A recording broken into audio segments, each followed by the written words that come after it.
doing something? Nah. Guns. His name is xthedarkone and he really wants to review movies and games. So why don't you all come along so that you may hear his voice will go high pitched. He's got a hat that is fucking cool and also fucking epic. So sit back and get associated with X to show his epic, awesome, cool, sweet, and bitchy. It's X-rated.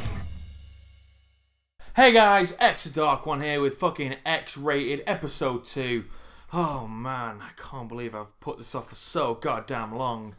But to be honest, with what I've got to go up against, can you really blame me? Yes, it's time. It's fucking time to get it all out into the open. To fucking air out that fucking shitty blanket. It's time to talk about Dragon Ball Evolution. Come on, guys. Do you really want to hear what I have to say? Can I honestly add any more to what Dragon Ball Evolution is? Can I honestly put any more emphasis on how bad of a film it is? I mean, it's just awful. There's nothing more to say about it apart from the fact it's shit. I could just say it's shit and leave it at that. But no, you're going to make me go through the whole thing. You're going to make me talk about it, aren't you? Well, you're probably thinking, whoa, there's another shit movie adaptation out. There's another shit movie adaptation of a popular animated franchise out. A Last Airbender by M. Night Shyamalan. Well, guess what? To celebrate my return to X-rated, to this show, to dedicate to you guys, because I love you so much, guess what? I'm going to review both of them. Right here, right now. Yeah, that's right. We're going to do both of them. Let's review both those pieces of shit at the same time. You know, like a plaster. Like a big shitty plaster. It's best just to rip the fucking thing off straight away. Not this slow, tedious, you know, it just hurts longer and takes longer to do and it's more pain. Let's just do it in one go. Let's just start off. Let's just get on with this. Let's just go straight into this and talk about Dragon Ball Evolution. Based on the Dragon Ball manga, and I use the term based very loosely, we have Goku, who is a teenager who hates fighting, who just wants to impress Chi-Chi, the girl he has a crush on in high school. Yeah, do you remember that? Do you remember that in the Dragon Ball manga? When young Goku, who didn't even know the proper etiquette about what a girl even was or how to act like it? Remember when that's all he cared about? No? You must be watching something else. I don't know what you're watching. That sounds perfectly reasonable to me. Fuck! So it's pretty safe to say that the film kind of goes a little far beyond what would be considered canon. A little bit, that is way outside the line. That's like saying I'm a little bit outside the line of being fat. Well, I guess what? I'm a big fat bastard. That's what this game is. It is a big fat bastard of a movie. Let's just go in. Let's just go and see how long it takes for them to get something absolutely wrong in this movie. A warlord named Piccolo came from beyond the stars, bringing darkness and chaos to our once peaceful world. Aided by his disciple Ozaru, the evil pair brought the human race to the brink of annihilation. I don't think we got it. How was that? 7 seconds? 7 seconds, I think that was. How long was that? Did it take to get it wrong? That is totally a misrepresentation of what the manga was about. Look, I could break down this movie. I could just sit here and say it's shit this whole time, but let's just get right down to why it's shit. Let's start with the story. For starters, the story is ass. Nothing. The characters aren't fleshed out enough to care about them. They're just there. They just expect us, Dragon Ball, to say, well, you want to know about these characters? Read the manga. That's kind of how they express these characters. But that's no fucking good, because read the manga, it won't explain anything about this movie. It won't explain fuck all. You won't get anything from the manga from this movie. There is nothing there. Absolutely nothing. Alright. Calm down now. Let's talk about the cast. Let's start with Bulma, who in this film is actually a useless, annoying bitch. Okay, I'll give him that. And then you've got Krillin, who's this movie's equivalent of Sir not appearing in this movie. Yeah, remember Krillin? Remember Krillin in Dragon Ball, who wasn't there? You know, he was only Goku's best friend throughout the entire film. He was only a character that really humanized Goku to many regards. I mean, okay, he started off as an arsehole, but then he became Goku's best friend. He became someone that Goku could connect with on a personal level. But no, he wasn't a big deal at all in Dragon Ball. Why would it be?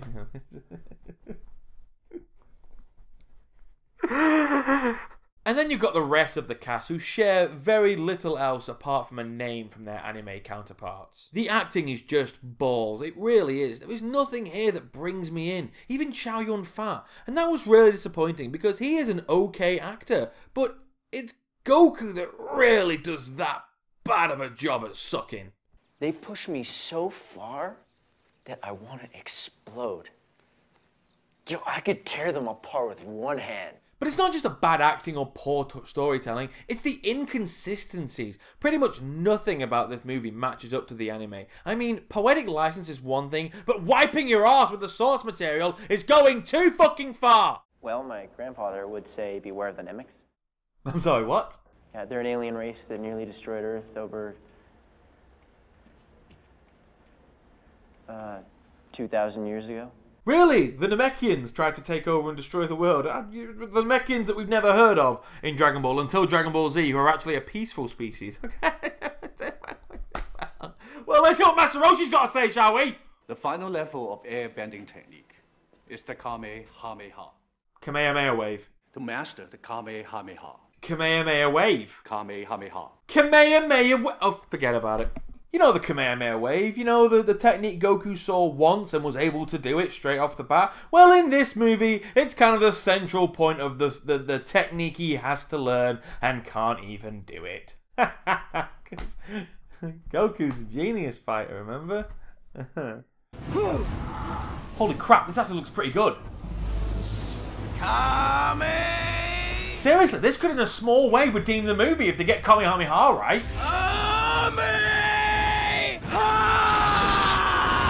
Where the fuck's he going? Where the fuck's he going? Was that really what they thought Dragon Ball was? I mean, really? Is that what they imagined? That can't be it. They can't have seen all that manga and that couldn't be the translation. Look, I understand I get that they were trying to make it so that Dragon Ball was targeted more towards a teenage audience, so they gave the character, they made the character a teenager, they made him, you know, they gave him all the teenage problems. But if you're gonna do that and just completely forget the character, then what's the point? You've totally missed the mark completely. There's no point. You've got it all wrong. And you want to know what else? There's a game. And all it is Dragon Ball Z Budokai with different skins and no flying. So on top of ruining Dragon Ball as a franchise with this shitty movie, they then take one of the best versions of Dragon Ball Z game, Dragon Ball Budokai, and they make a shitty version of that? Really? That's what you thought Dragon Ball was? That's what you thought the Dragon Ball fans needed? That's what you thought the people who weren't fans? You thought that was going to get them over to be Dragon Ball fans? Are you fucking insane? Were you fucking high on something? What was going through your head? So that was Dragon Ball. And we've still got one more movie to go. We've still got to talk about Avatar movie. No, wait. Not Avatar, The Last Airbender. They couldn't call it Avatar because James Cameron was releasing his film The Avatar, and you wouldn't want to get any confusion. Not that watching this movie wasn't confusing enough. We all know Avatar, The Last Airbender, the story of Aang, a spiritual guide, a leader for the world nations. He mastered all four elements. He is one of the strongest, the wisest character. He has to travel the world to perfect his bending, his techniques, and, you know, he has to essentially save the world. And for the credit of the film, I suppose they follow the story of Book 1. But that's the problem. They tried to fit everything from Book 1 into one movie. That's like taking all three Lord of the Rings books and cramming it into one book. That's like taking The Hobbit and stretching it out into three really long Wait. Let's just go from the acting first of all. The acting is so piss poor. I mean, again, these are characters that are established in our hearts, but they are so poorly portrayed. You have one Asian kid playing Avatar, you have two Caucasian kids, because why not? And then the rest of it's Asian. And it's supposed to be set in Asia, I suppose it makes sense. But why have these two white kids playing Inuits? What the fuck is going on? This movie was just so awful. This, you can tell, this just looks like a really expensive cosplay movie. Like, I know I'm watching kids dressed up as these characters and trying to portray it, but the acting is awful. Don't even get me started on the bending scenes. Okay, here is how earthbending looks in Avatar: The Last Airbender TV series.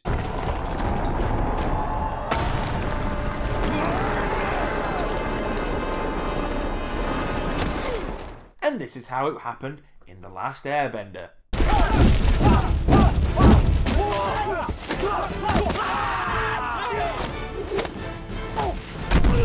What?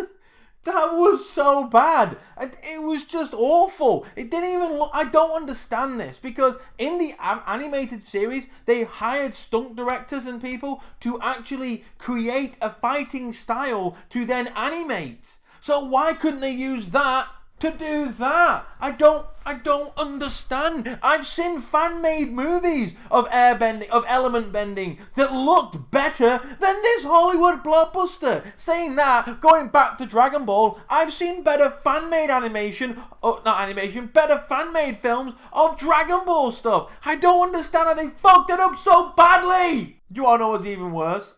Do you want to know what's even worse about all this? They even hang it up for a sequel. And guess what? By making this, they're getting one. There's going to be a sequel. There's going to be an Avatar sequel. Oh my god. What were they thinking with that? How was that a good idea? When did they come up and say, you know what we should do? M. Night, he's like, yeah, what should we do? I think we should do Avatar again. Really? Because you kind of fucked up the last time. Yeah, I know, but I think I could really do it right this time. I think you're full of shit, M. Night Shyamalan. Personally, I think you're so up your own fucking arse. I think Bruce Willis is up there, still thinking he's a psychiatrist for kids. You're talking out your arse, M. Night. Leave it alone. Stick to weird horror stuff. Give fantasy genre to someone else who knows what the fuck they're doing. But you know what? I think they genuinely could do it. I think they could be a good Avatar film. I'm not saying the concept is lost. I just think that one of the main problems that The Last Airbender suffered was they were trying to get so much story into that one movie. And it wasn't even like a 3-hour movie. I think it was like 2.5 hours. And you want to shove a whole season of information into that one movie? I mean, for each book, you'd need at least 3 movies to pull it off. And even then, you'd have to miss some stuff. But are you telling me you genuinely watched Avatar Book 1 and said, you know what? I could get that in one movie and it'll make sense and no one will hate me whatsoever? You're an idiot, M. Night! The question here is, which is the worst? This is somewhat of a debate amongst fans. A lot of people say Dragon Ball Evolution is the worst adaptation, and a lot of people say it's The Last Airbender. It's kind of hard. That's like comparing a piece of shit to a fucking piece of vomit. I mean, they're both disgusting in their own right, but what's better and what's worse? But you know, this is supposed to be a review series, so I suppose I need to point out some good things about these movies. Yeah, believe it or not, both movies actually have elements about them that I didn't hate. Doesn't mean they're good movies, doesn't mean they're good in any way, but you can't just totally hate a movie. You have to find something that... There has to be redeeming qualities about something. Even The Room had a redeeming quality. Its redeeming quality was how fucking bad it was, which is a strange irony in that case. So let's start with Dragon Ball. I suppose Chow Yun-Fat's character was the most enjoyable character for me personally. I say Chow Yun-Fat's character, not Master Roshi, because he wasn't really Master Roshi in my book. He didn't represent that pervy yet kind of wise when he has to be nature that Master Roshi had. He was just a bit silly at the beginning, but then for the most part he was just kind of Chow Yun-Fat. He was more like Chow Yun-Fat in Bulletproof Monk after his initial introduction. But beyond that, he was just... I just liked his character. And whether that's my prejudice of... I say prejudice. Whether that's my enjoyment of Chow Yun-Fat as an actor, I don't know. But out of all the characters in Dragon Ball Evolution, Chow Yun-Fat was the one I hated the least. In fact, if the character Chow Yun-Fat was playing was in a better movie, I'd have liked him. He'd have been a really funny, like, character to me. Like, not interesting, not very three-dimensional. I mean, he was still, like... He was, like, kind of bipolar and, like, he was one way a minute and then another the next. But beyond that, he was the most interesting character in all of Dragon Ball. It was still a shit portrayal of Master Roshi, but out of all the characters in Dragon Ball Evolution, his was the one I was like, yeah, Go for it. And considering this was a movie that made Piccolo green at the last minute, that has to be something at least. With Avatar, I give a bit more credit to. I mean, with Dragon Ball Evolution, nothing looks like it's supposed to look like. That doesn't look like Goku. That doesn't look like Gohan. That doesn't look like Master Roshi. That doesn't look like Piccolo. That doesn't look like Bulma. That doesn't even look like the Dragon Balls. Yeah, the Dragon Balls. The round thing, the round orange balls with stars on doesn't look right. I mean, Avatar, give it its dues. The Northern Water Tribe looked really spectacular. I mean, you've got to give them that. You can't deny the movie that at least for the environment, not the Earth Kingdom, not the Earth prison camp. That was a piece of shit. But the Northern Water Tribe it looked really good, and it looked like, again though, like with a lot of cosplay movies, they look like they put an effort in to actually look like what it was inspired. I never actually answered which movie I thought was the worst. Well, it's going to have to be Dragon Ball Evolution. Because again, I can't deny that Avatar, The Last Airbender, actually looked like it was supposed to look. Yeah, the characters were awfully cast, but the environments were alright. Again, apart from that fucking Earthbender prison, that was a piece of shit. That made no sense. Okay, so I suppose I'm not going to go into too much mystery about the rating I'm going to give both these movies. These movies are both shit! Proper shit. The shittest movies. Two of the shittest movies I've ever seen. I mean, you can say The Room is a bad movie, but The Room is a bad movie to start with. These two movies were supposed to be Hollywood blockbusters. They were supposed to blow our minds. They were not only supposed to grace the fans with a great movie cinematic version of their favourite franchise, they were supposed to bring in new fans. And this did neither on either fronts. So yeah, these movies are shit. Complete and utter shit. Well, that was it, guys. I fucking finished it. That was it. Episode 2. 2 in 1. 2 reviews in 1. 2 shitty movies for the second episode of X-Rated. And I've got to do more. I might not do something shitty next time. I might do something good. I don't know what I'm going to do. I guess I'm going to...